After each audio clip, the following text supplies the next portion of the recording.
Kif intom? Illum qed nitkellmu dwar kif Alla jġib id-dawl f'postijiet mudlama. Tinsewx tafsu like u subscribe. Grazzi li jissegwuna. Ara mill-ktieb tal-Profeta Eżajja.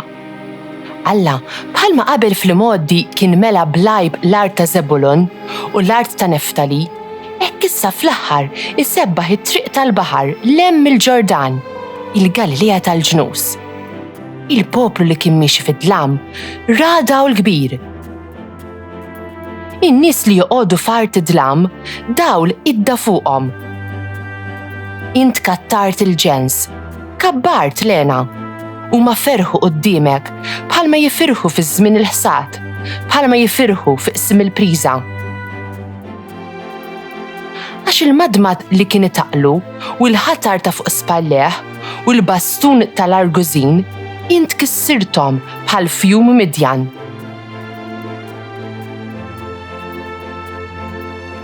Il-mulej id-dawl u s-salvazzjoni tiegħi.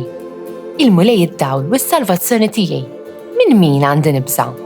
Il-mulej u l-ken tiegħi u d-dim min għandi nitwerwer. Il-mulej id-dawl u s-salvazzjoni tiegħi. Ħaġa waħda tlabt lill-mulej, ħaġa waħda nfittex li nammar f'dar il-mulej tul il-jiem kollha ta' ħajti biex nitaxxaq bil-ħlewwa tal-mulej jienu nħares lejn it-tempju tiegħu. Il-mulej id-dawl u s-salvazzjoni tiegħi. Nemmen li għad nara t-tjieba tal-mulej f'art il-ħajjin. It-tama fil-mulej, żomm sħiħ u qawwi qalbek. It-tama fil-mulej. Il-mulej id-dawl u s-salvazzjoni tiegħi. Ara mill-ewwel ittra ta' San Pawl Apostlu lil-Korintin. Nitlobkom ħuti f'isem Siedna Ġesu Kristu biex tkunu taqblu fi kliemkom u ma jkunx hemm firdiet fostkom.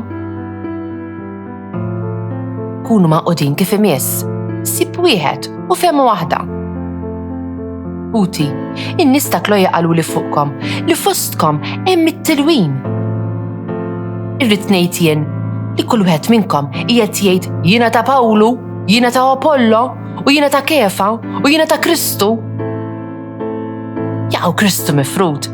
Forsi Pawlu kien li ssallab għalikom jew f'isem Pawlu tammittu.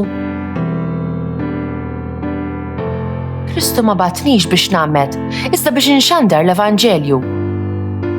Mhux bi kliem l-erf sabiex ma jiġix fix-xejn is-salib ta' Kristu. Alleluja, alleluja. Ġesu xandar l-Evanġelju tas-saltna u fejjaq kull xorta ta' mart fost il-poplu. Alleluja, alleluja. Ara mill-Evanġelju skont San Mattew. Meta Ġesu sama li kienu arrestaw lil Ġwanni, warrab lejn il-Galilea. Telaq minn Nażaret u mar joqgħod Kafarnawm, rib il-baħar, fl-inħawi ta' Zebulun u Naftali. Biex hekk isseħħ dak li kien ingħad permezz tal-Profeta Eżajja meta qal: Art ta' Zebulun u art ta' Neftali, it-triq tal-baħar, art lemm il-Ġordan, Galilea tal-ġnus. Il-poplu kien qiegħed fid-dlam ra dawl kbir. Dawk li kienu fard u dell il-mewt idda dawl għalihom. Minn dak iż-żmien Ġesu beda jxandar u jgħid: Indmu għax is-saltna ta' smewwiet waslet. Qegħdin fit-tielet ħadd ta' matul is-sena. L-ewwel qari u meħud mill-ktieb tal-Profeta Eżajja. U għex fit-8 seklu qabel Kristu, żmien twililu. Eżajja jikteb li Alla mela blajb l-art ta' Zebulun u l-art ta' Naftali, żewġ postijiet li jinvadewhom l-Assirjani. Imma Eżajja jagħti wkoll profezija, ibassar il-futur. Jgħid li l-poplu li kien magħkuż kien se jara dawl kbir. Fil-Vanġelu, Mattew jikteb dwar il-profezija ta' Eżajja għax din seħħet tas-sew. Ġesu kien mill-inħawi ta' Zebulun u Naftali u id-dawl li jiddi minn dan il-post. Alla jaħdem billi joħroġ it-tajjeb imqar minn sitwazzjonijiet veru strambi jew ħżiena. Ngħidu aħna, David kien liben iż-żejr ta' raj, imma hu kien dak li ġie magħżul biex isir sultan ta' Iżrael. U Pawlu kien jobgħod lill-insara, imma mbagħad ġie magħżul biex isir apostlu għal Kristu. U imbagħad hemm Ġesu li miet fuq is-salib u liben ta' Alla li salva d-dinja. Alla joħroġ id-dawl minn postijiet mudlama, jagħmel affarijiet b'modi li jidhru strambi għalina għax hu mhuwiex bħalna. Ħafna jaħsbu li għandek tipprova tinoġob u tikkmanda jend. Imma Alla jurina li nkunu eqreb leh meta l-affarijiet ikunu ibsin u meta nfallu u meta l-oħrajn ma jiggustawniex. Noqorbu iżjed leh meta nkunu bħalu, bħal Ġesu, li ħab u bata.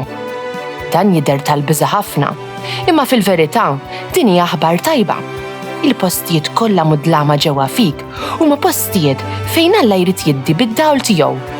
Dawk l-affarijiet li jbeżżowk huma postijiet fejn tista' tiltaqa' ma' Alla u jgħidlek inħobbok. This Maltese translation was produced in collaboration with the Church in Gozo. Don't forget to like, subscribe, and support this channel on Patreon using the link in the description. Thanks for watching!